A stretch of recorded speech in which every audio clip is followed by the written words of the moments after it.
Salut à toi et bienvenue dans cette nouvelle vidéo. Aujourd'hui, je te partage les quelques applications qui sont indispensables pour ta vie au Canada. Ça se passe juste après le générique.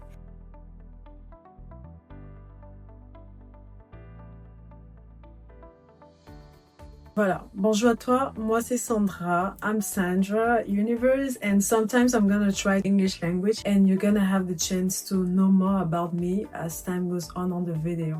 Fait que les applications indispensables pour ta vie au Canada, et il y en a plein et j'ai essayé de différencier ça dans plusieurs contextes, dans plusieurs aspects de la vie. Il y a plein d'applications qui te seront très bénéfiques pour ta vie au Canada. Parce que très souvent, si tu n'as pas cette information-là, ça se peut que tu galères un peu plus. Alors que des fois, tu sais même pas que l'information existe. Pour que tu puisses rechercher une information, il faut déjà que tu saches que ça existe. Tu vois ce que je veux dire? Alors, c'est quelque chose que moi-même, j'ai appris avec le temps. Et aujourd'hui, je te verse ça, voilà, en tant que la gentille personne que je suis pour que ça puisse t'aider. Alors sans plus tarder, je passe directement au premier point qui est l'aspect du transport. Voilà, si tu es une personne qui navigue à travers le métro où tu conduis, voilà, tu as ton auto. Donc l'application Google Maps et ou Waze qui sont comme pas mal les deux applications de route qui sont très utiles pour pouvoir te déplacer d'un point A à un point B dans la ville en général. Google Maps va t'aider. Surtout si tu es nouveau, tu sais pas encore, tu maîtrises pas vraiment le Canada, le coin, voilà. Et juste dans l'application Google Maps ou Waze pour pouvoir t'aider à te déplacer. Donc, le Maps, par exemple, t'aide à avoir genre, dans le fond, c'est le GPS. Avec ça, tu peux partir n'importe où. Parce que je sais que dans nos pays, on n'a pas forcément ça qui est déjà assez développé. Ici, c'est tellement bien développé que même si on te dit demain, vas-y à Rosemont ou vas-y à Salaberry, on te donne une adresse. Avec Maps ou Waze, tu es capable de te rendre là-bas facilement. Et maintenant, avec Maps, si tu prends du transport en commun, tu es également capable de te rendre facilement dans ta destination. Si par exemple, tu vas à l'école, tu as juste à utiliser ton application, tu mets ton adresse et tu y vas. Tout simplement, tu suis les étapes qu'ils te proposent pour pouvoir y aller. Donc, pour connaître également les horaires de bus, tu peux utiliser l'application Transit ou Move It. Par contre, Maps a tendance à des fois un peu bugger ces derniers temps là, voilà. Moi, je l'utilise et très souvent, ça ne respecte pas l'horaire de bus que ça te propose. Des fois, ça te dit qu'un bus va être en retard, alors qu'en réalité, il n'est pas en retard ou ce qui va passer à l'heure exactement. Mais l'affaire, c'est que ça te le dit. Genre, mettons, tu planifies ton trajet pour aller au marché ou à l'école. Et ça dit qu'il faut que tu quittes à 14h50 parce que ton bus il va passer à 14h55. Fait que des fois ça peut arriver que à l'heure du bus, vers 50, ça te dit le bus aura un retard. Ou à l'heure que tu es censé quitter la maison, ça met une modification pour te dire que le bus il était déjà passé. Ou alors aussi, ça peut annuler le trajet d'un coup pour te dire que le bus est hors service. Donc, des fois, dépendamment de ton expérience, tu pourrais remplacer Maps par Transit, par exemple. Voilà. Si tu préfères maintenant les applications rapides, si tu as de l'argent, si tu es une femme accomplie ou si tu es un homme accompli, et tu peux utiliser Uber, par exemple, Uber Drive, pour tes déplacements rapides et coûteux, voilà. Ou du moins si tu es pressé et tu n'as pas assez de temps pour prendre le transport en commun et que tu n'as pas accès à ta voiture ou que tu conduis tout simplement pas, tu peux prendre Uber Drive qui est disponible également sur les applications de téléchargement. Ou bien Taxi Montréal, tout simplement, tu t'appelles ton taxi facile avec l'application en 2 secondes. La voiture, elle sera là. Maintenant, si tu es quelqu'un qui pédale, qui fait du vélo, tu peux utiliser Bixi pour le vélo, tout simplement. Bixi, voilà. Moi, c'est sûr, c'est pas mon délire, mais si tu es quelqu'un qui est fan de ça, l'application Bixi est bonne pour toi. Maintenant, je passe à la deuxième aspect de la société, de ta vie, qui est l'alimentation, très important. Donc, il y a des applications maintenant comme Walmart Plus. Je pense IGA également, ils font de la livraison des épiceries. Voilà, Buy So Base, Instacart, qui font des livraisons de courses. Donc, tu peux commander tes choses à Walmart ou Maxi, je pense Maxi, il faudrait que je recherche et tu te fais livrer directement chez toi. Donc, tu prends juste tes abonnements. Donc, si tu es quelqu'un qui n'a pas le temps, qui est très busy ou qui aimerait juste tester ces applications, tester ça pour voir si ça marche, tu peux commander directement sur ces plateformes-là et ils vont Ces applications-là, bon, c'est des plateformes, ils vont te livrer ta marchandise. Alors, pour les livraisons de repas, considère Uber Eats, Skip the Dishes et DoorDash. Voilà les 3 qui me reviennent présentement pour pouvoir avoir tes repas livrés directement chez toi. Donc, les repas commandés, voilà les 3 applications pour manger de livres directement chez toi. L'application Flip également pour comparer les différences de prix dans les marchés. Donc, si admettons, tu as un produit qui est en rabais à Jean et qu'habituellement tu le prends à Pharmaprix, peut-être avec Flip, tu pourras découvrir que c'est un peu comme un circulaire. Donc, les meilleurs prix du produit que tu recherches. Avec Flip, ça te permet de comparer et trouver le meilleur produit à un meilleur prix. Pour banque et finances, il y a plein de banques qui ont maintenant les applications en ligne.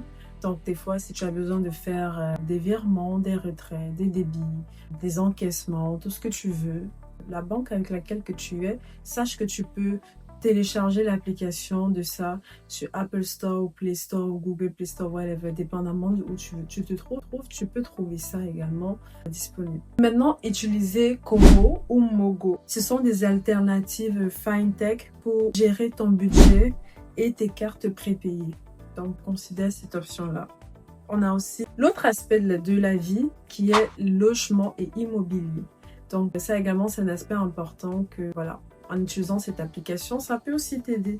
Donc ici, on parle de Realtor.ca, Zillow, Kijiji Immobilier, cherche logement ou acheter. Donc si tu cherches des logements, ces applications que j'ai citées tantôt sont des excellentes applications pour quelqu'un qui recherche un logement au Canada ou alors qui souhaite mettre en location son logement. Donc des fois, tu peux juste utiliser l'application pour te faciliter directement la vie.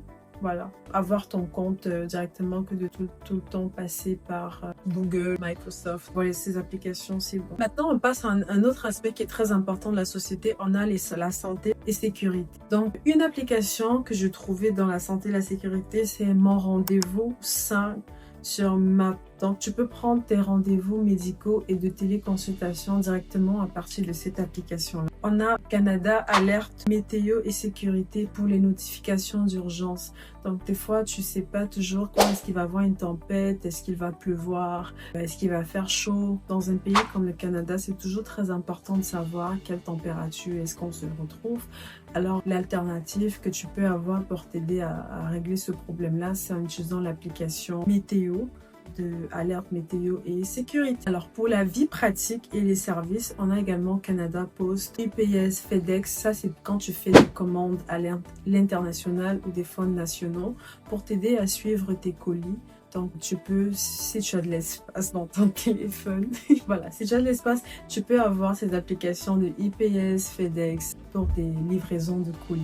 Alors c'est sûr que je donne plein d'applications, mais dans ça, tu pourras trouver peut-être les 5 qui sont les plus importants pour toi, genre que tu devrais absolument avoir sur ton portable. Maintenant, pour les rencontres, on a Eventbrite qui est une très bonne application dans laquelle beaucoup d'événements locaux à Montréal et au Canada. Les organisateurs d'événements passent par Eventbrite la plupart du temps pour afficher leurs événements. Donc, considère Eventbrite pour les événements de meet-up, pour du réseautage, pour du networking et juste pour sortir en fait. Tu peux toujours trouver des événements allant de gratuit à un budget plus élevé. Donc, Eventbrite, c'est une très belle application de Meetup. Bon, les applications de communication, on a WhatsApp, Telegram, Messenger. Bon, si tu as Facebook, c'est sûr que tu as Messenger. Donc, pour rester en contact avec la famille, tout simplement. Et on a, pour le travail devenu très télétravail, ok, ouais, c'est ma philosophie. Tu peux avoir des applications telles que Zoom, Meeting ou Google Meet ou encore Microsoft Teams. Voilà, Teams, ça c'est pour des applications professionnelles de rencontres ou de travail. Donc, on combine ces applications dans chaque aspect de la société que j'ai cité. Essaye de retirer peut-être une application point-clé si tu n'as pas d'espace. Utilise si ça peut t'aider. Sinon, voilà, dis-moi quelle application est-ce que toi tu utilises en commentaire pour que je puisse aussi apprendre de toi Et s'il y a d'autres choses auxquelles j'ai pas pensé, ben n'hésite pas à le dire.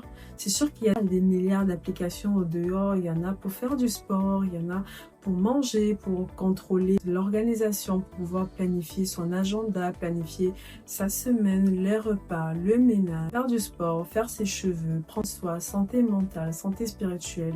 Je peux même pas citer, il y en a tellement. Donc, dans ces applications-là, des fois, c'est juste de prendre la peine de rechercher un truc qui t'intéresse particulièrement à toi et te dire, est-ce qu'il y a peut-être une application déjà? Est-ce que j'ai le besoin pour une application? Est-ce que cette application existe? Je le recherche. Est-ce que c'est dans mon budget? Est-ce que c'est gratuit? Est-ce que ça coûte de l'argent? Est-ce que c'est dans mon budget? Donc, établis d'abord ça. Si c'est dans mon budget, good. Est-ce que j'ai de la place dans mon téléphone pour l'avoir? Si je l'ai, ok, tu le prends. Et puis, tu vas essayer de trier en fonction des applications les plus pertinentes pour toi, pour t'aider à fonctionner dans ta vie à Montréal. Donc, c'est tout ce que j'ai pu penser pour toi dans cette vidéo. J'espère qu'elle t'a plu. En tout cas, moi, je me suis amusée en la faisant, voilà. Et puis, n'hésite pas à me dire en commentaire ce que tu en penses et me citer d'autres applications qui peuvent être utiles ou bien qui étaient utiles à toi tous les jours. Et on se dit à la prochaine vidéo. Bye bye.